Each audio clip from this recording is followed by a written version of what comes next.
Boffo non è un politico e non deve rispondere all'opinione pubblica. Feltri è sceso in basso solo per farsi bello col suo padrone.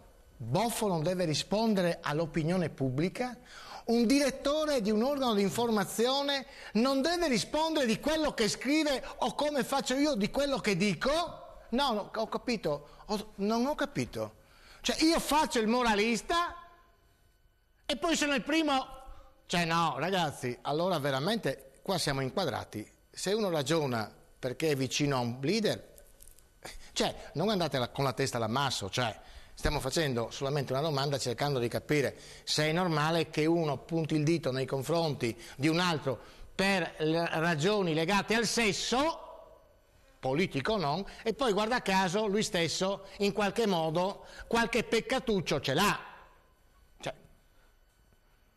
sinceramente rimango ogni tanto esterrefatto, cioè io capisco che uno può essere legato a questo o a quell'altro, io personalmente non sono legato a nessuno, però la coerenza in qualche modo, dico no, deve rispondere un direttore di un giornale o di una televisione, piccolo o grande che sia, deve rispondere anche delle sue azioni, come il politico, di quelle che fa comunque.